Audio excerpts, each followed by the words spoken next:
This one's going out to Steve Baders.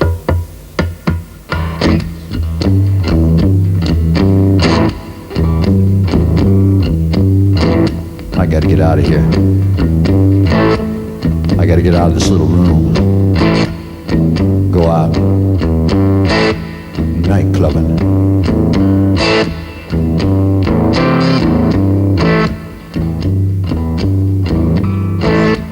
Night clubbing. We're night clubbing.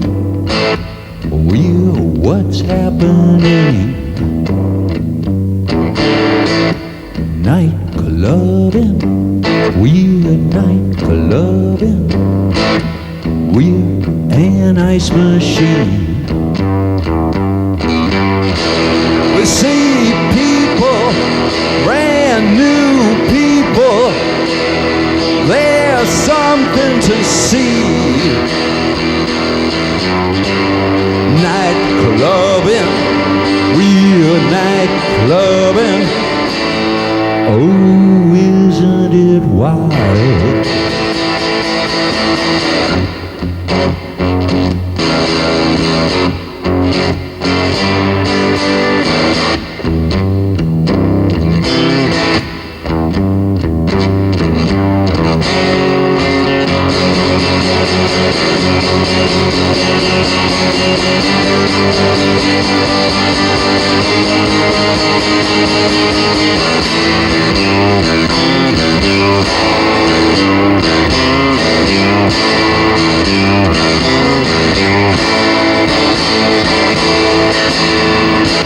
Night clubbing, we're night clubbing, we're walking through town.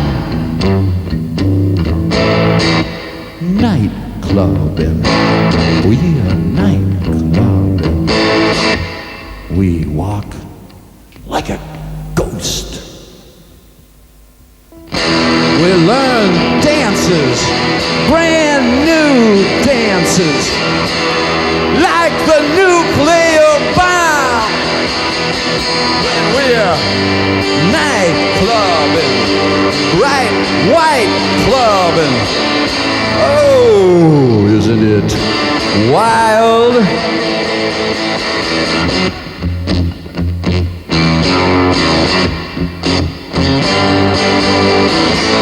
Night clubbing. Avant la sortie de son nouveau LP produit par Don Was, voici Bande de Noise, des Stooges à sa japanese, la true story d'Iggy. Iggy Pop, bonsoir. Hey, bonsoir, Terry. Are you still night clubbing now? Yeah, sure. Sure. Yeah. You seem to be in great shape, no? All right. You said I'm a married man. Yeah. I pay my taxes. I do my job carefully. It's true. Yeah. Is it because of Suki's influence? No, it was my own idea. You know, there comes a time when, it's okay to grow up. Yeah. It ain't bad. It ain't bad. Is it true that when you met her, she was in a concert in Japan, and you saw her at the first row, and you asked a roadie to go and ask her to come with you? Yeah, that's true.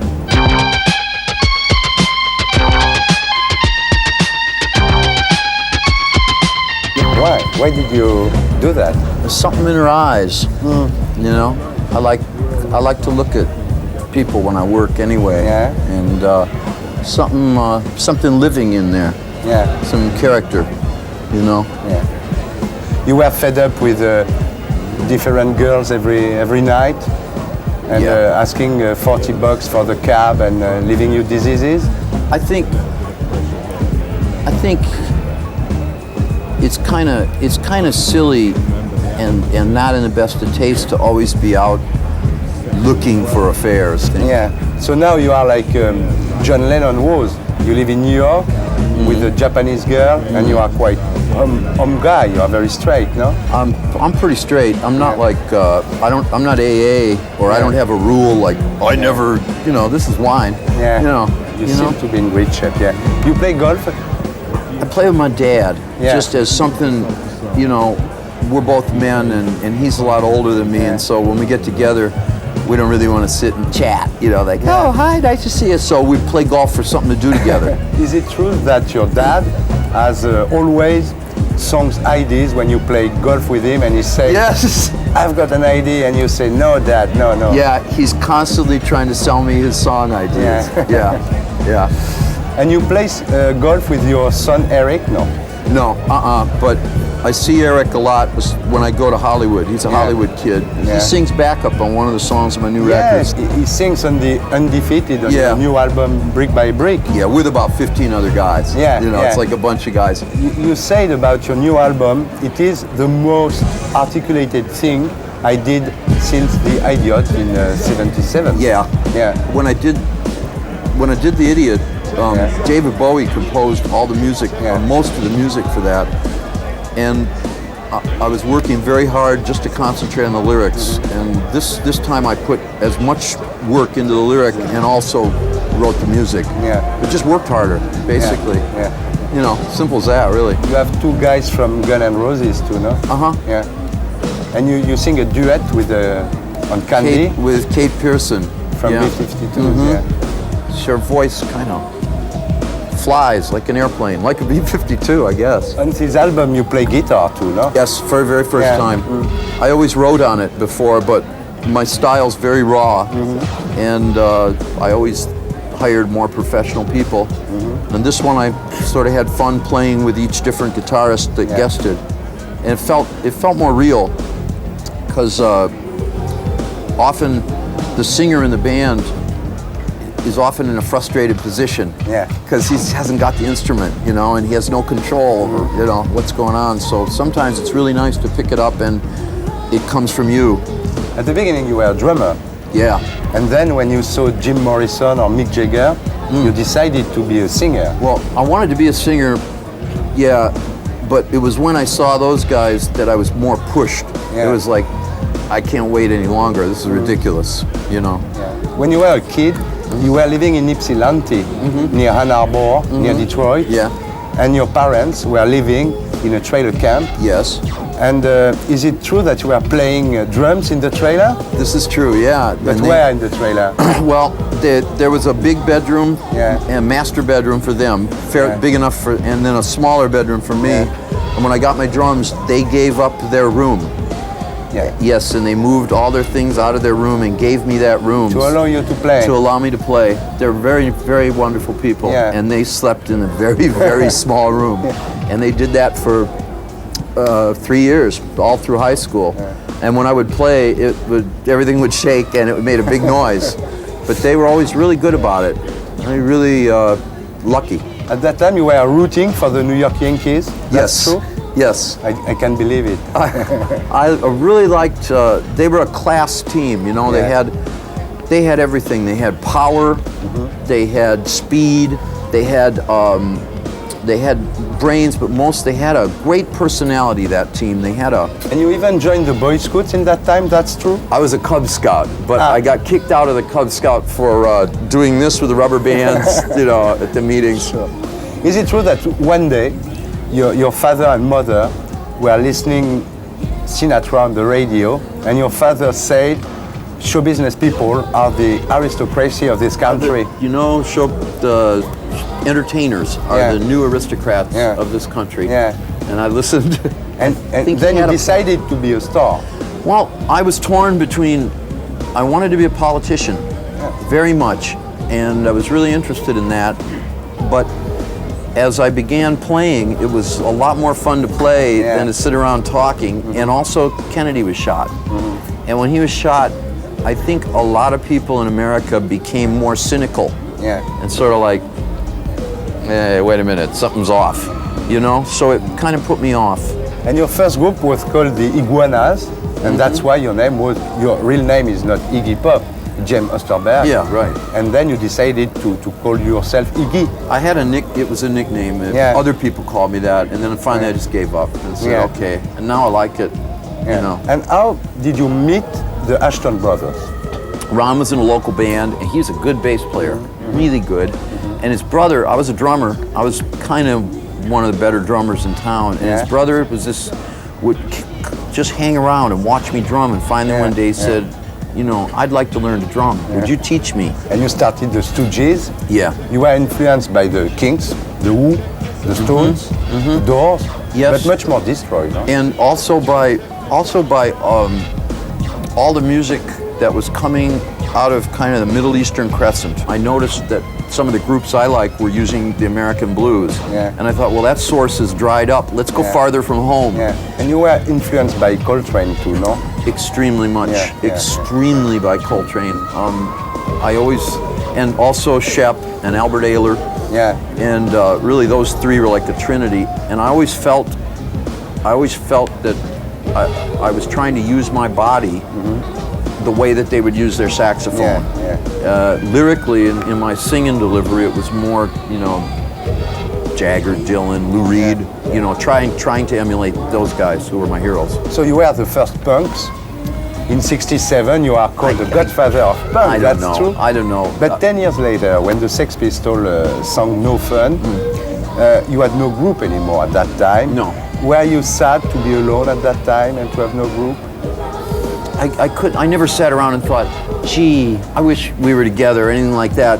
I'm too much of a realist. Yeah. There was a reason that it ended. And when it ended, it ended.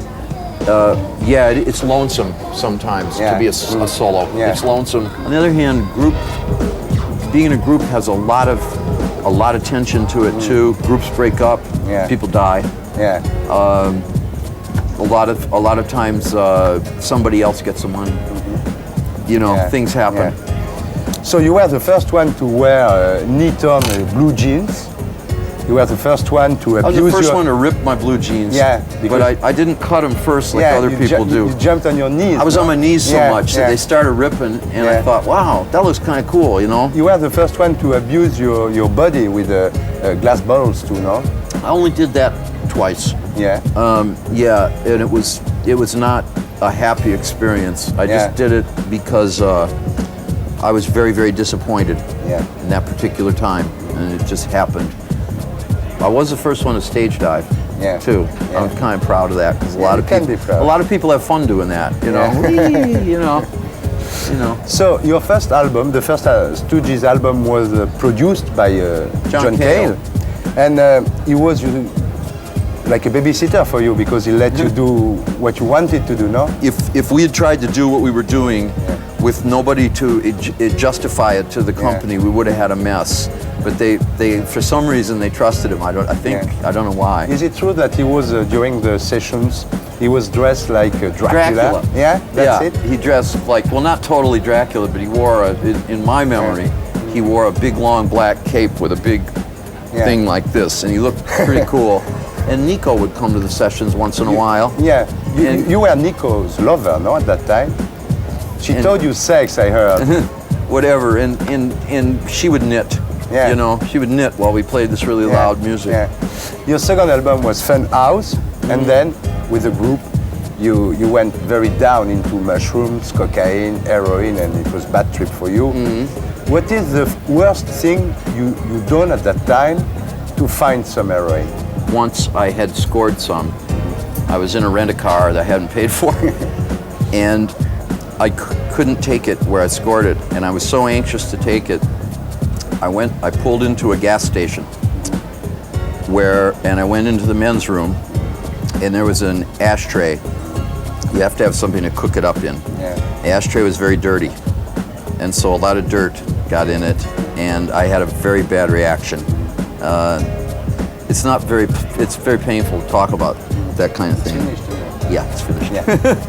Then So- you met Tony DeFries because Bowie was already interested in you, and he brought you to the CBS boss office. And is it true that the first time you came, you sang a Sinatra song on hands and knees?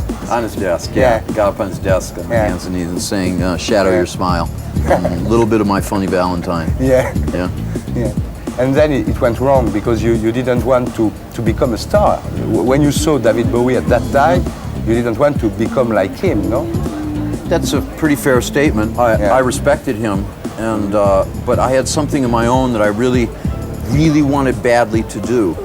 And I kind of knew in advance that they had other plans for me. It was difficult to issue Raw Power because you went to Los Angeles and you went in an hospital and you were just allowed to get out to sing on the record, and then you came back in the hospital. No, that was on a later record, so we had a very bad time.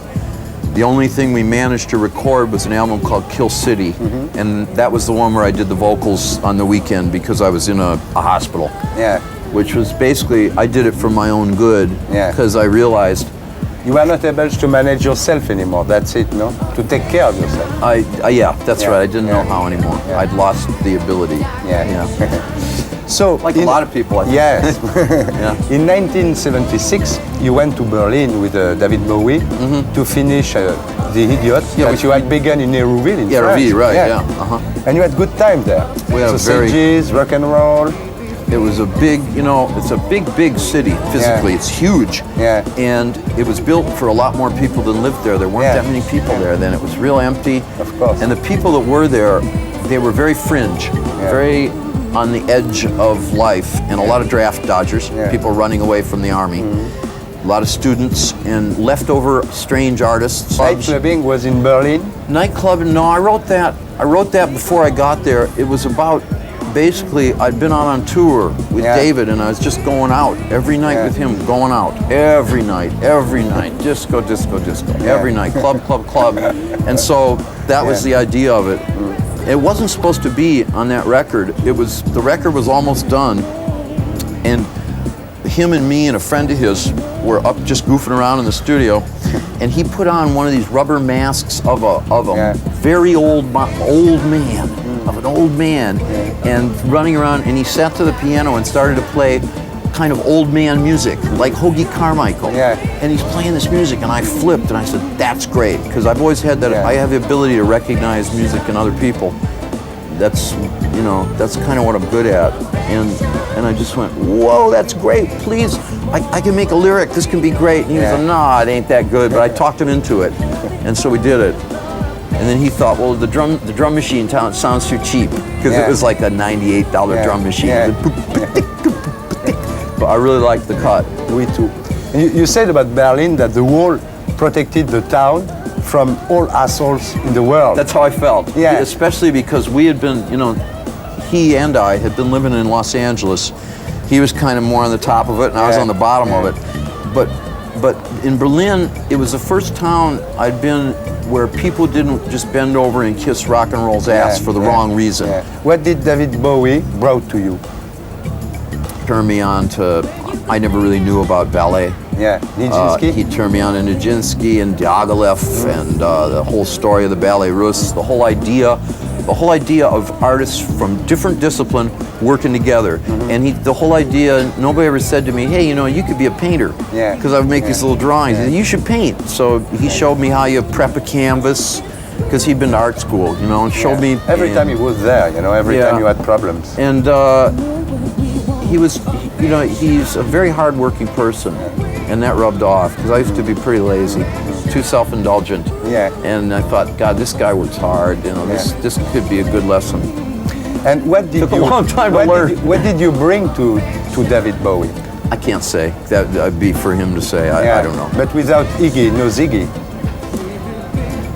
Obviously. Obviously. I guess so. Yeah. Yeah. It seems to have part of my name in there. And one day, after that, Elton John wanted to produce you, and he offered you $500,000, a house on the hills. No, and that you was- said, when I looked at him, I saw wild, outrageous glasses and a fag behind them. That's No, true? he was interested in us at one point. I don't know how interested, but he really liked James Yeah. Williamson.